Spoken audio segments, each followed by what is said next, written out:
धन्यवाद करते हैं, प्रार्थना करते हैं इस वचन आपकी तरफ से आए। पवित्र आत्मा हमें इस वचन के द्वारा हमारे आंखों को खोले, जो विषय में समझना है परमेश्वर से समझाए। जीवन जो आपने दिया है हम आप में जीना चाहते हैं, उसको प्रार्थना यीशु के नाम से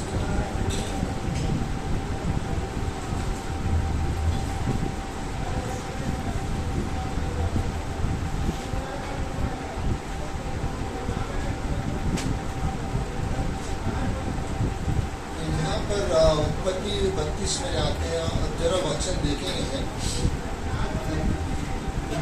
उत्पत्ति 32 में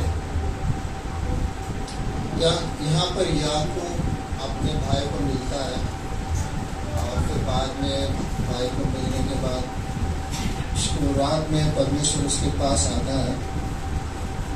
26 वचन में लिखा है, जब उसने कहा मुझे जाने दे क्योंकि भोर होने वाला है। याकूब ने कहा, जब तक तू मुझे आशीर्वाद न दे तब तक मैं तुझे न जानूं। याकूब ने कहा कि परमेश्वर को जब तक तू मुझे आशीष न दे मैं परमेश्वर तुझे जाने नहीं। 27 में लिखा है, और उसने याकूब से पूछा, तेरा नाम क्या है? याकूब, तेरा नाम क्या है?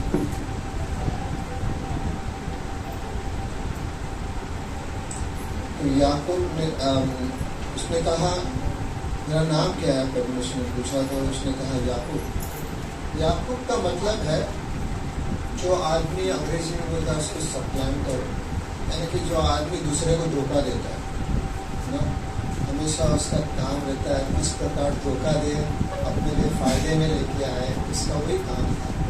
बहुत समय तक चल रहा था इस रूप से, लेकिन अभी उसको परमेश्वर मिलता है और उसको क्या बोलता है परमेश्वर, और उसने कहा तेरा नाम अब याकूब नहीं परंतु क्या होगा? इज़राइल होगा। परमेश्वर ने उसका नाम बदल दिया, कहा कि तेरा नाम याकूब नहीं होगा। इतना सब करने के बावजूद परमेश्वर ने उसको बोला कि अभी तेरा नाम याकूब नहीं होगा, इज़राइल होगा। आज हम इज़राइल देश के नाम सुने हैं, सब जन ने इज़राइल देश का नाम सुना। वो इज़राइल देश आज भी है, और याकूब का नाम इज़राइल हुआ और आज इज़राइल के नाम, उसका नाम का देश है आज। और उसने कहा तेरा नाम अब याकूब नहीं परंतु इज़राइल होगा, क्योंकि तू परमेश्वर से और मनुष्य से भी युद्ध करके प्रबल हुआ है। अंग्रेजी में ऐसा लिखा है कि परमेश्वर और आदमियों से दोनों के बीच में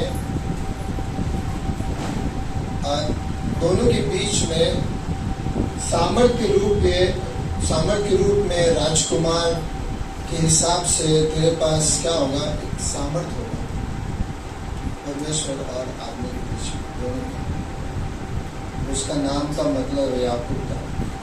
और 29 में लिखा, याकूब ने कहा मैं विनती करता हूँ मुझे अपना नाम बता। तो 29 में परमेश्वर उसको आशीर्वाद देता है। और हम देखते हैं दूसरा एक वचन यूहन्ना 15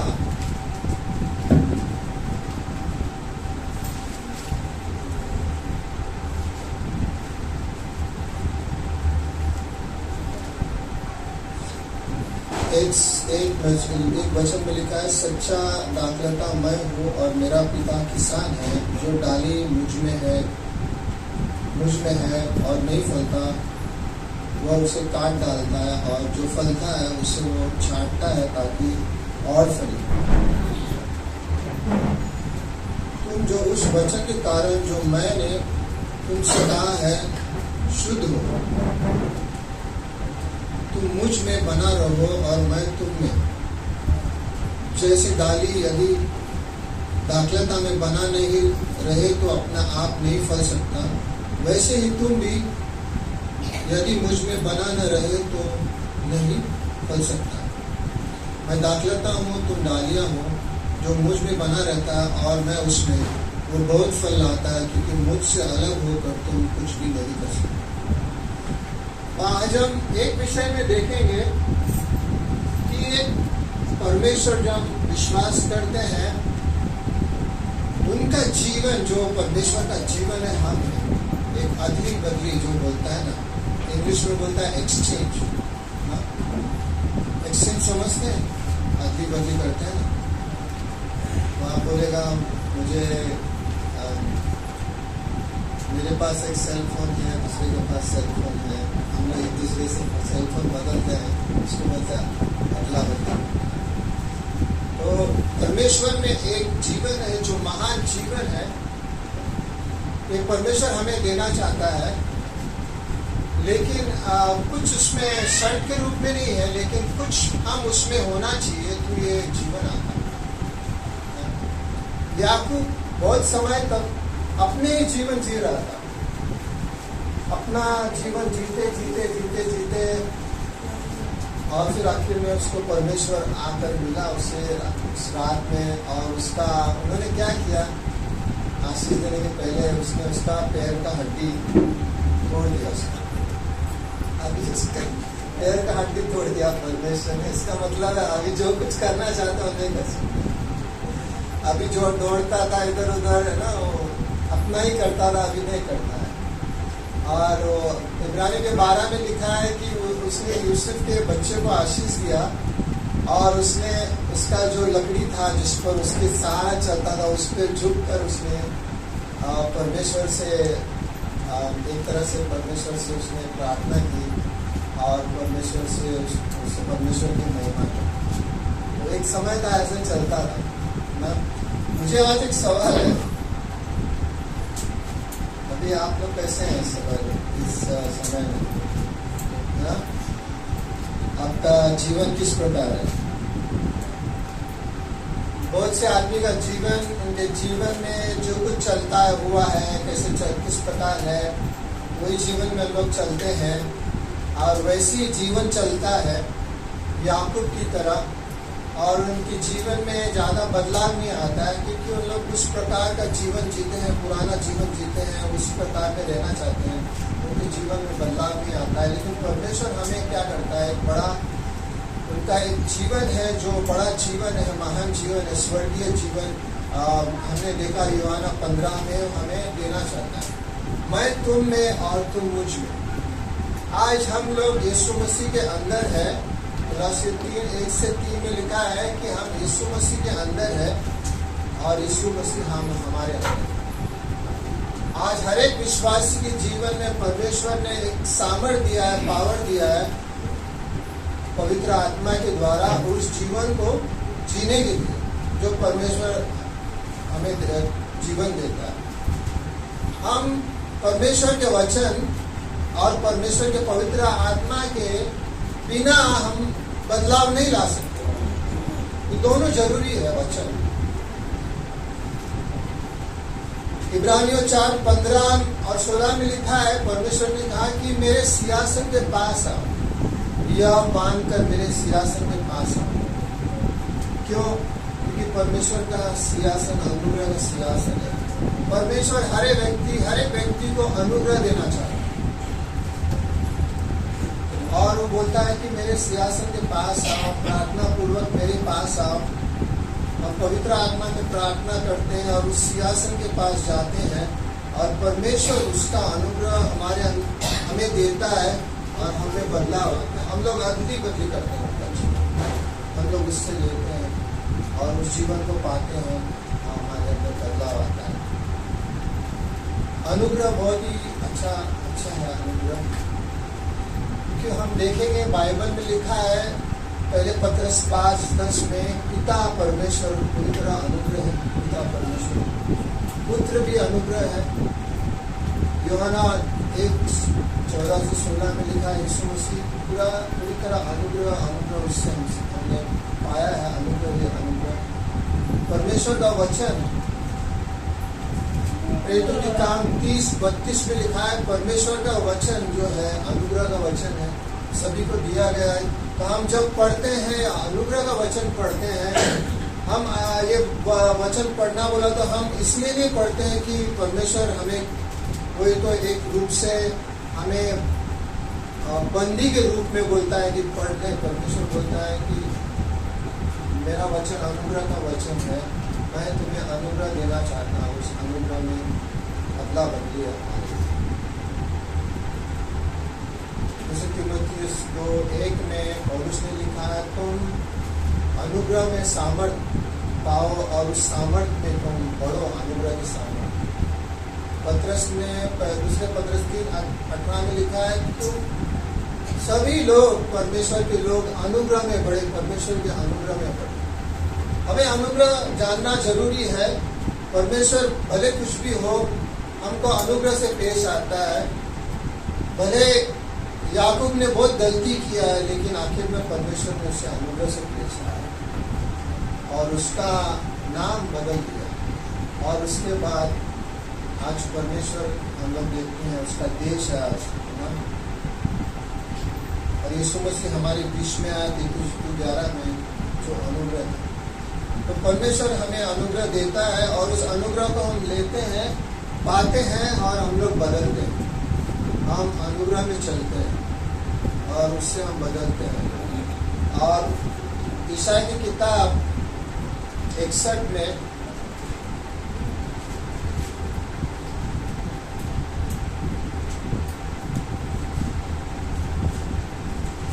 ईसाई की किताब 61 में 3 में लिखा है, और सियोन के विलाप करने वाली जो सिर पर की राख दूर करके सुंदर पगड़ी बांध। राख, अपने राख देखा होगा ना, राख क्या है? जलने के बाद, कुछ भी चीज जलने के बाद क्या होगा, वहां पर राख हो जाएगी। लेकिन परमेश्वर ने क्या कहा कि उस राख जो है उसको निकाल कर मैं तुम्हें क्या करूंगा, सुंदर पगड़ी दूंगा,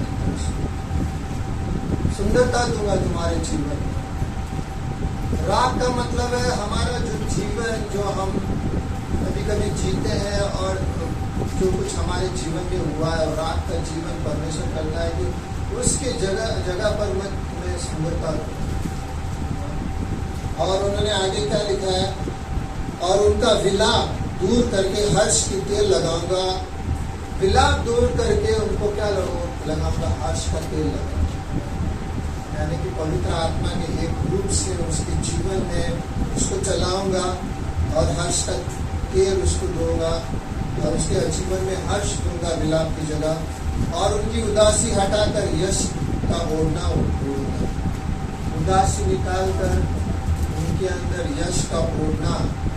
यानी कि कभी कभी कुछ प्रकार से हम लोग आते हैं, शायद इस शाम में भी हम लोग आते हैं, उदासी है, लेकिन परमेश्वर उस हमें ओढ़ना देता है और यश का हम लोग उसको कहते हैं।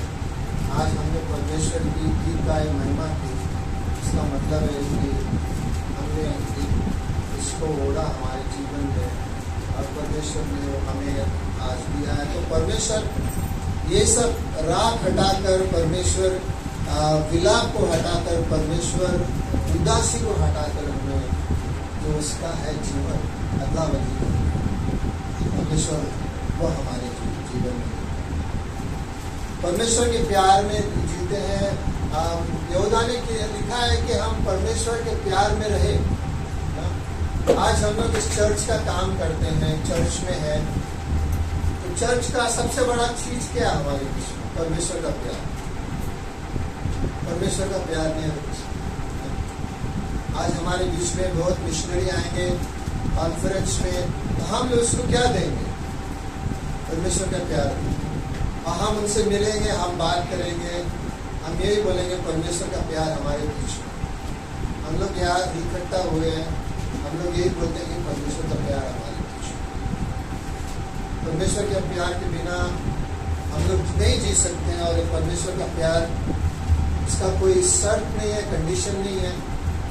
तुमने ऐसा किया तो मैं ऐसा करूँगा।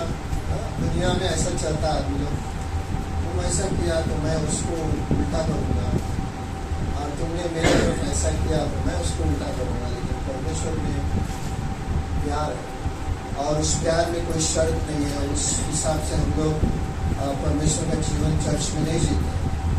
पहले कोरिन्थियों 13:13 में लिखा है, विश्वास, आशा और प्यार, 3 चीज, लेकिन इनमें सबसे बड़ा क्या है? प्यार। हम लोग विश्वास में जीते हैं और विश्वास के द्वारा हम परमेश्वर में आशा रखते हैं। और ये आशा कैसे पूरा होगा? आशा इसलिए पूरा होता है कि परमेश्वर हमसे प्यार करता है। उस आशा की वजह से जो हम परमेश्वर में पूरा भरोसा रखते हैं, परमेश्वर जो हमसे प्यार करता है, प्रार्थना के द्वारा हम लोग उसके पास जाते हैं विश्वास में और परमेश्वर उस प्यार में पूरा करता है। तो हम लोग परमेश्वर का प्यार का जीवन पाते हैं और उस प्यार का जीवन हम लोग हमारे अंदर आता है। हम अपने आप को प्यार करते हैं, फिर हम दूसरे को प्यार बांटते हैं और फिर बाद में पूरे संसार में जाकर यीशु मसीह का संदेश सुनाते हैं, क्योंकि हमने वो परमेश्वर से प्यार पाया है ना। तो पौलुस ने लिखा है कि प्यार में बढ़े, हर एक व्यक्ति परमेश्वर के प्यार में बढ़े, परमेश्वर से प्यार पाए। या अदला बदली ले, हम परमेश्वर से प्यार ले, अदला बदली हो हमारे और परमेश्वर के बीच में, क्योंकि उसका प्यार महान है और उसका कोई शर्त नहीं है उसके ऊपर। फिलिपियों 4:5-7 में लिखा है, जब हम प्रार्थना करते हैं, परमेश्वर के सामने जाते हैं और हम प्रार्थना करते हैं, जब प्रार्थना करते हैं तो परमेश्वर का शांति जो हमारे विचार है उससे आगे जाकर परमेश्वर का शांति हमारे जीवन में। आप बोलेंगे आपको शांति कैसे मिलेगी? परमेश्वर पे जाकर प्रार्थना कीजिए। कुछ भी अशांति हमारे जीवन में, तो उस चीज को परमेश्वर के सामने लेके जाए, परमेश्वर की वहाँ प्रार्थना करें। परमेश्वर बोलता है कि मेरा शांति तुम्हारे जीवन में उसी वक्त आएगा जिस समय आपका प्रार्थना कर रहे हैं। परमेश्वर उस प्रार्थना में हमें अदला बदली देता है, उसको शांति देता है। हमारे अंदर उस वक्त कुछ और है, लेकिन परमेश्वर बोलता है कि मैं तुम्हें शांति दूंगा। और ईसाई की किताब 40:31 में लिखा है कि मैं तुम्हें सामर्थ दूंगा इस दुनिया में। उकाबों की तरह तुम उड़ोगे, तुम दौड़ोगे और तुम लोग थकेंगे नहीं और तुम चलते रहोगे और तुम बेहोश नहीं होगे। तो परमेश्वर उसका जो सामर्थ है हमें सामर्थ देता है और उस सामर्थ को हम लेकर चलते हैं। हम उकाबों की तरह उड़ते हैं, हमारे अंदर उस सामर्थ आता है परमेश्वर का। उस अदला बदली हमारे साथ चलता है परमेश्वर का सामर्थ हमारे साथ, और हम लोग यीशु मसीह की सामर्थ में चलते हैं।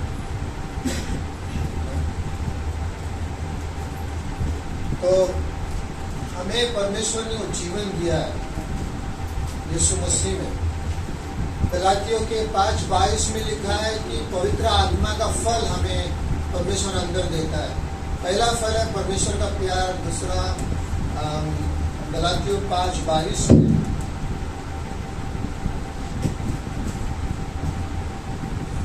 और आत्मा का फल प्रेम, आनंद, शांति, धीरज, कृपा, भलाई, विश्वास, नम्रता और संयम है। आत्मा का पहला फल है प्रेम, उसके बाद में आनंद, उसके बाद में शांति और उसके बाद में धीरज, उसके बाद में कृपा और भलाई, विश्वास और नम्रता और संयम। ये हम पवित्र आत्मा में चलते हैं तो परमेश्वर का पवित्र आत्मा हमारे अंदर प्यार के द्वारा ये लेके आता है। नहीं तो क्या होगा हमारे जीवन में? लेकिन शरीर का काम देखिए आप क्या है। शरीर का काम तो प्रकट है, अर्थात व्यभिचार। दुनिया में व्यभिचार बहुत चलता है, देखते हैं ना, गंदे काम दुनिया में बहुत चलता है। लुचपन जो कोई हिसाब ही नहीं है, मूर्ति पूजा, टोना, जादू टोना, बैर, दूसरे जो झगड़ा, ईर्ष्या, क्रोध, विरोध, झूठ, विधर्म, धा, मतवालापन, लीला क्रीड़ा, शरीर पीकर और लीला क्रीड़ा और इनके जैसे जैसे और काम है, इनके विषय में मैं तुमसे पहले कह देता हूँ, जैसे पहले कह भी चुका हूँ कि ऐसे ऐसे काम करने वाले परमेश्वर के राज के वारिस न, ऐसे ऐसे काम करने वाले परमेश्वर के राज के वारिस न।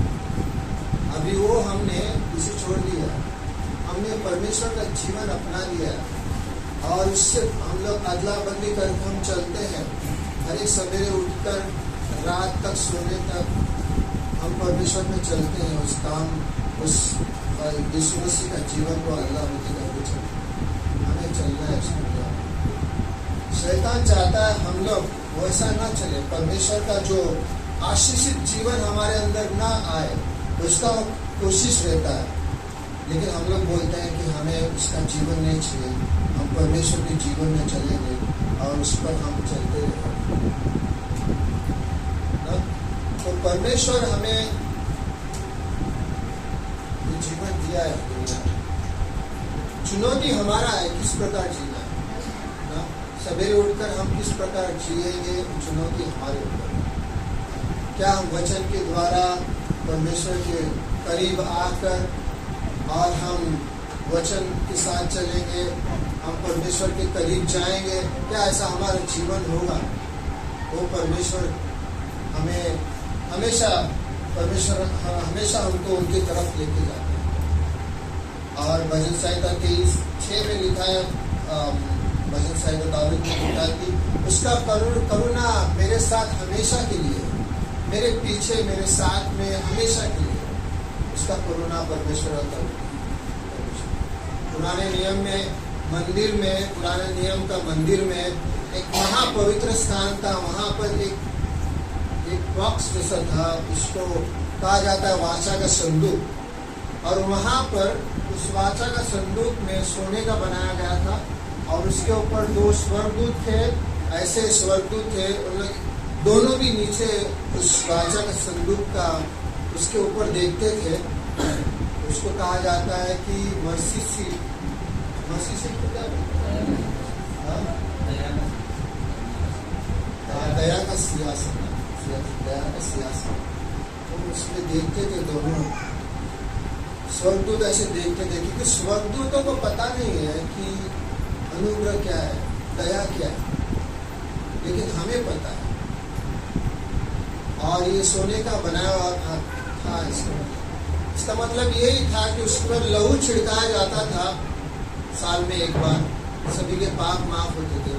अभी हमारे लिए यीशु मसीह ने स्वर्ग में लहू लेकर हमारे लिए परमेश्वर के महापवित्र स्थान में जाकर आगमन किया है, सब कुछ पूरा किया है। यूहन्ना की किताब में लिखा है यीशु मसीह ने सब कुछ पूरा किया है और हमें महापवित्र स्थान में जाने के लिए लहू के द्वारा यीशु मसीह हमारे लिए महापुजारी है और सबसे बड़ा पुजारी हमारे लिए स्वर्ग में है आज हमारे लिए। और वहाँ से हमारा जीवन आता है। इसके लिए यूहन्ना ने कहा कि यीशु मसीह के बिना, यीशु मसीह में रहने के बिना हमारे लिए कोई जीवन नहीं है। बदलाव का जीवन, अदला बदली का जीवन स्वर्ग का हमारे लिए जरूरी है। अदला बदली करते हैं। तो आपके पास बाइबल है, आप पढ़ सकते हैं, तो आप बाइबल लेके आइए, तो आपको बाइबल के द्वारा जानकारी मिलेगी। अगर आप पढ़ सकते हैं तो बाइबल लेके आइए, क्योंकि आप बाइबल नहीं पढ़ेंगे, आप बाइबल में अंदर जाकर जानकारी नहीं लेंगे, तो आपको यीशु मसीह कौन है कैसे पता चलेगा। मैं एक बार किसी से बात कर रहा था, तो इंजीनियर लोग बहुत पढ़ते हैं ना, 5-6 साल इंजीनियर, फिर भी पढ़ते रहते हैं। डॉक्टर लोग पढ़ते हैं, डॉक्टर बनते हैं, फिर भी पढ़ते रहते हैं।